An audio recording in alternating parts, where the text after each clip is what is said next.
Hey guys, it's me, Model X. I'm back here with, I don't want to say another video like normal, but this one's actually a little different.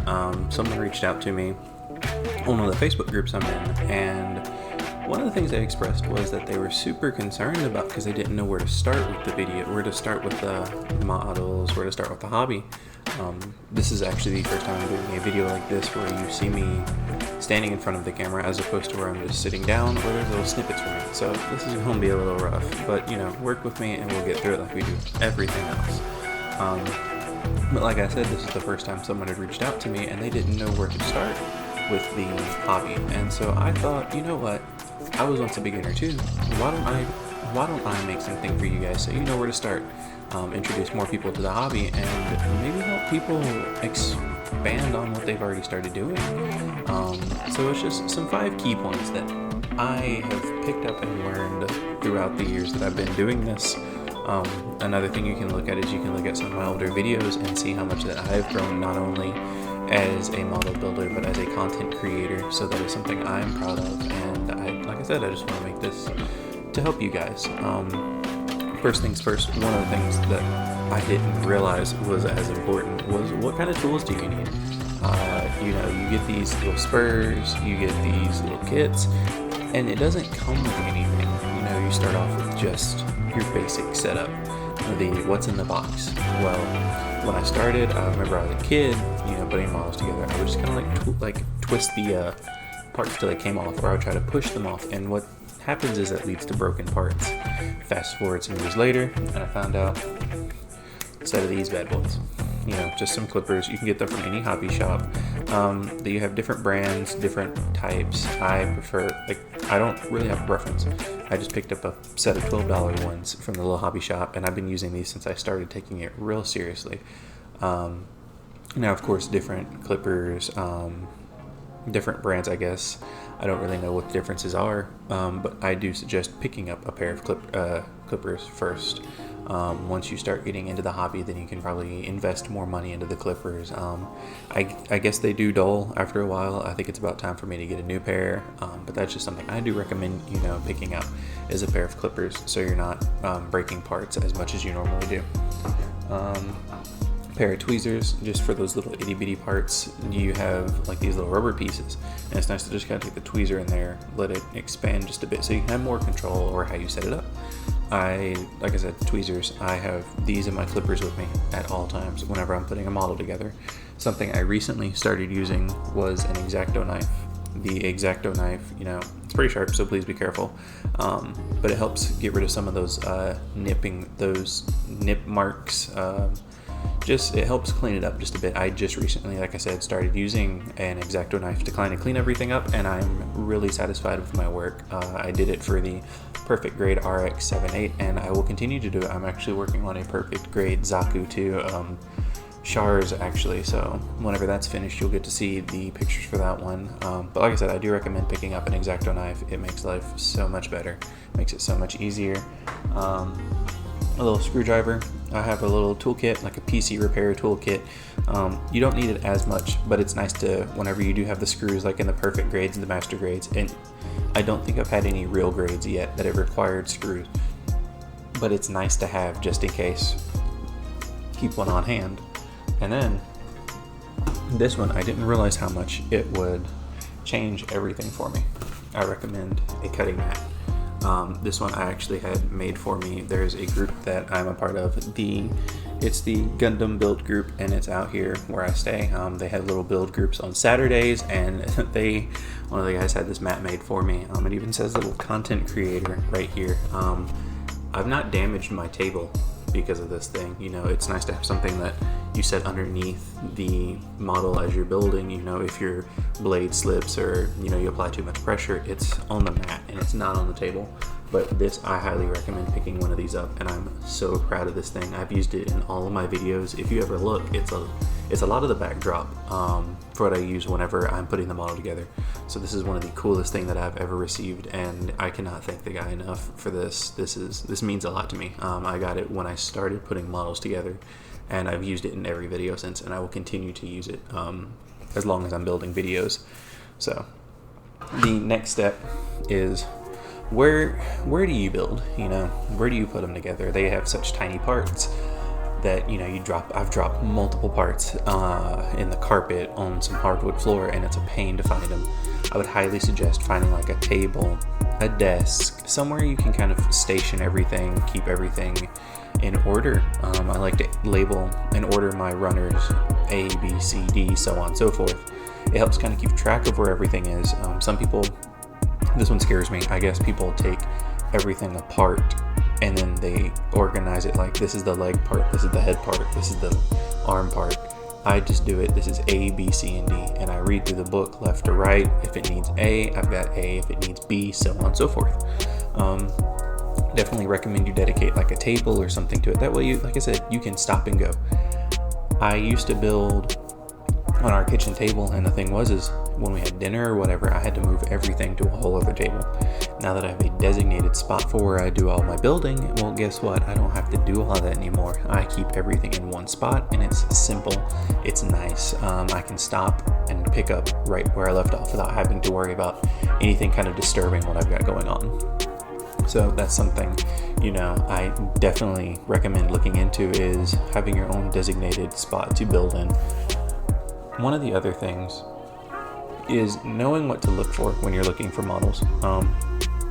I know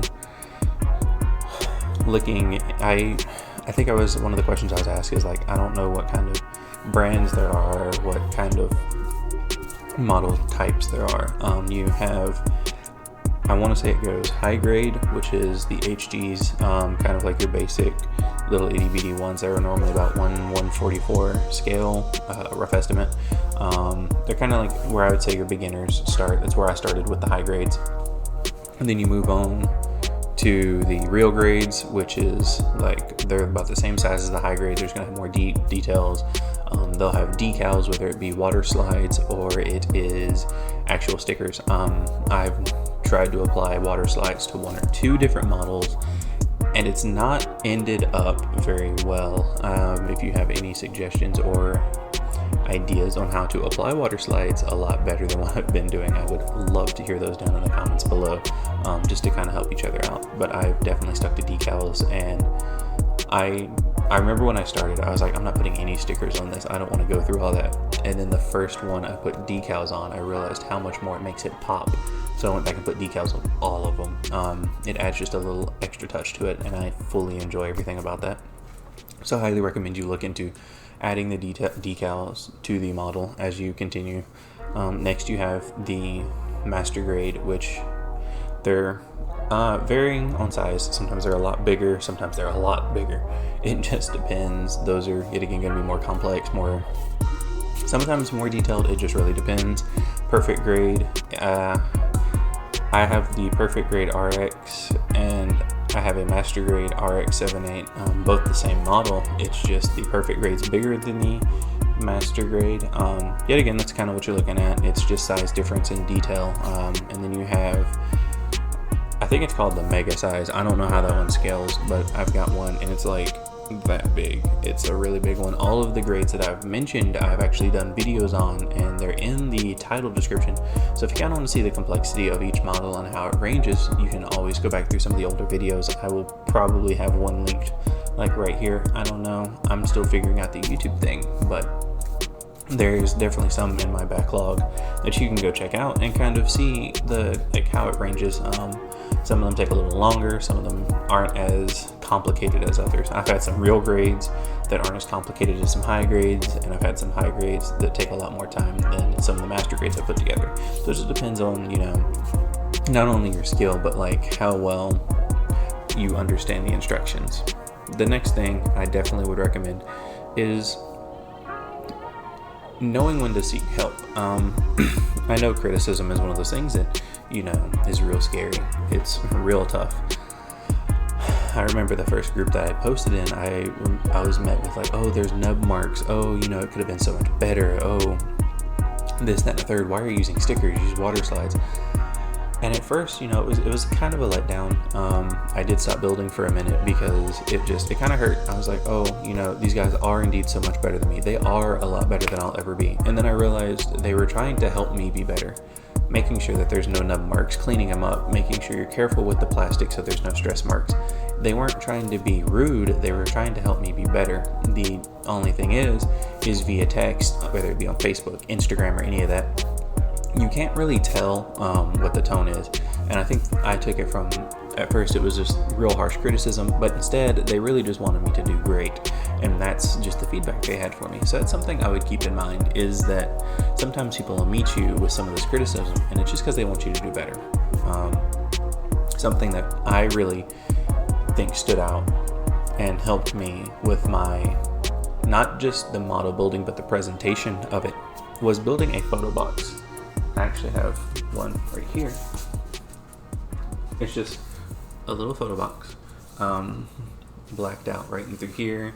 That way, whenever the light hits it, it's not such a harsh background as like white would be. If you go back through my Instagram, which I've got on this side right here, you've got the Twitter, the Instagram, and the Facebook. If you go right there, you can see the previous photos that I've worked on, previous models that I worked on, some of the photos, some of the videos, as well as some of the video game content that I work on. Occasionally I stream, not a lot.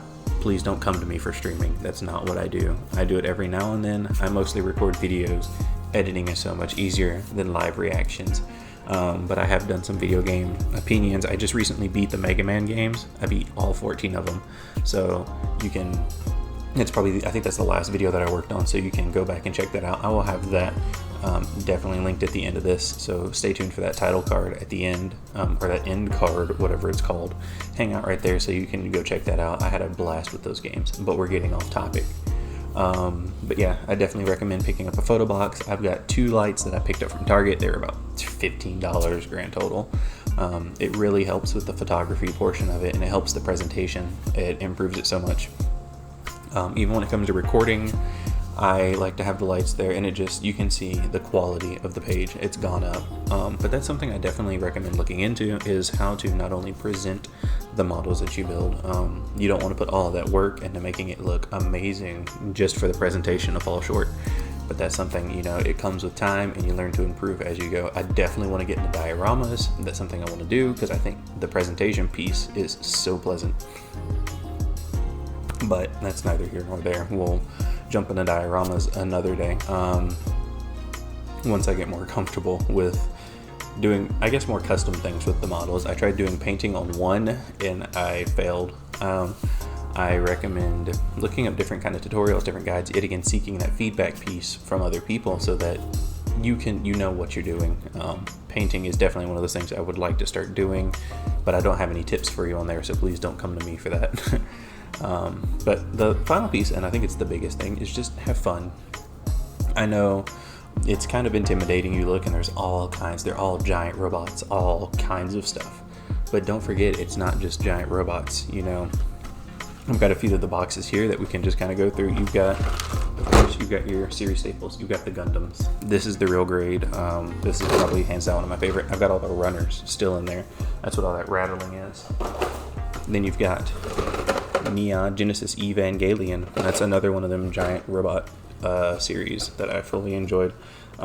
This one was pretty cool, and I've got 0 and 2 that I still got to work on.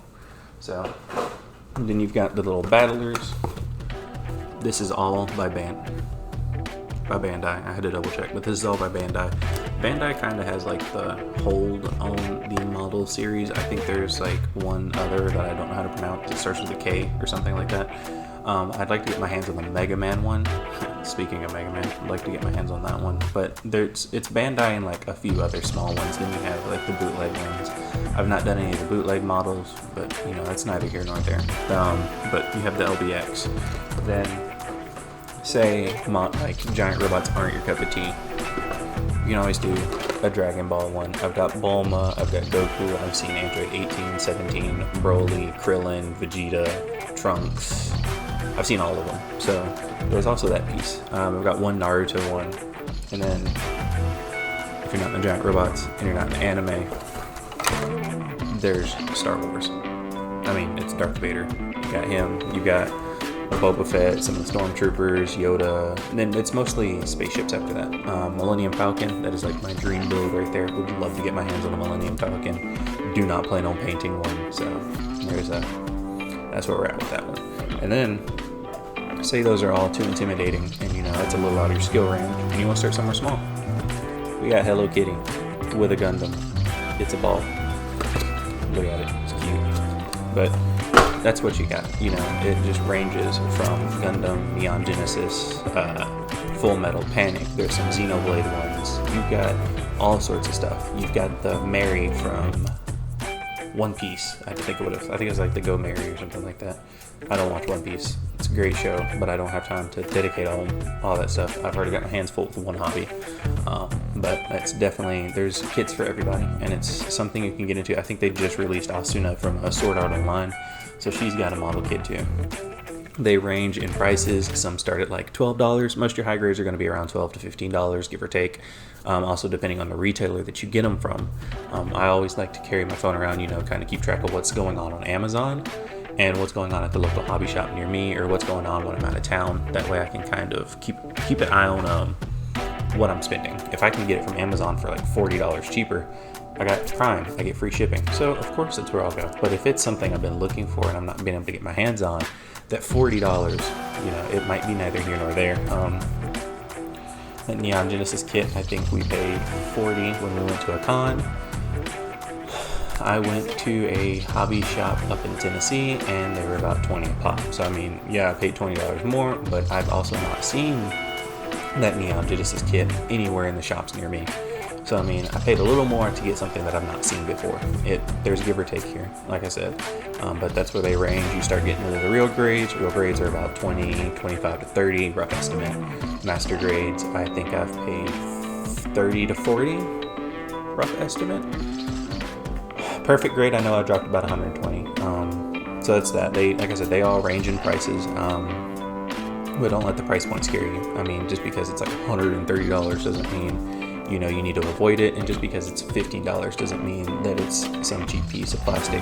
I've had some high grades that I put together that I've enjoyed so much more and that I love the look of more than I have like the high grades or the, not the high grades, the real grades or the master grades that I've put together. So, you know, just kind of, the way I look at it is I go look at a box and whatever screams it's cool is what I get. That's how I base what I purchase. So those are my recommendations for getting into the hobby. There's some cool groups you can join. Like I said, the Facebook group I'm in, the Gundam Build group, it's amazing. They're real supportive and they post a lot of stuff. They share a lot of things about their builds and that they've helped build me to where I am. But just finding that kind of group that you fit in and sharing the content, not only there, but like to Instagram and other things, just kind of, you know, spreading the word and getting yourself out there and getting that feedback is an important piece when it comes to putting these things together. And if there's anything that I can recommend, it's having fun doing these things. Have fun with what you're doing. There's nothing worse than losing sight of what it is you're doing and just losing that fun piece. That sucks the most. But like I said, this has been another one of the Model X videos where I just rant for about 20 minutes and go on and on about some useless stuff. Hopefully you did find some of it useful, and if not, there's a comment section down below where you can leave some useful information for those who didn't want to sit here and listen to me rant. Like I said, you can find me at Twitter, Instagram, and Facebook. Just hit me up there. You can follow, like, subscribe for more content just like this, as well as other random things that I go on about. I know for a fact I'm starting Bloodstained, another Castlevania's type game, and I'm going to be tweeting about that all day.